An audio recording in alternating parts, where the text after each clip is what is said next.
Yo, good morning. Welcome sa JTC. JTC stands for Joshua the Coder.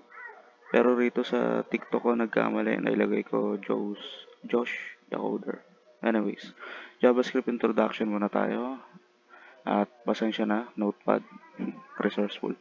JavaScript, okay. JavaScript is a programming language that makes websites interactive. It's used for things like buttons, animations, and dynamic content. Almost every website uses JavaScript, making it one of the most important languages for web development. Basically kasi kapag gagawa ka ng website, mag-start ka muna sa HTML I mean, 'di ba, sa beginner side. HTML muna pag walang framework ka. Excuse me. HTML siya yung structure o yung pinaka-bone, ganun. O yung scaffolding, kumbaga. Parang diyan ka muna na gumagawa ka muna ng parang pinagdudugtong-dugtong mo muna yung mga bagay-bagay. CSS naman, yun naman yung kukulayan mo na yung ginawa mo. Parang bibigyan buhay mo na siya, gano'n. JavaScript, siya naman yung parang paggalaw. Siya na yung sa mga interaction, yan, katulad ng nabanggit dyan. For example, click mo yung button, kasi pag sa HTML, naglagay ka ng button, click mo yan. Diyan na-click mo pero walang mangyari.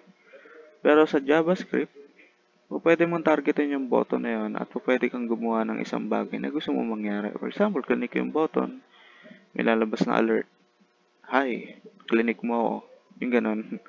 Marami pa, hindi lang sa ganun. Animation naman, minsan may animation na na-achieve lang ng CSS. Pero may times na, alam mo na, mga complex or yung mas gusto mong advance, ganun. Pwedeng i-access si JavaScript yan. Again, si JavaScript, na ma-manipulate niya yung website. Meron pa tayong tinatawag na DOM yung ganun, DOM. Next na papaliwanag ko siguro yan. Pero yun, disclaimer lang no, bago lang akong gumawa ng ganitong content. At saka, pauna ko lang, hindi ako expert. Kaya kung may mapadpad man rito na expert, please pakitama na lang ako. Kasi kung ano lang yung nalalaman ko, tatry ko lang ituro sa mga kapwa natin, Pinoy.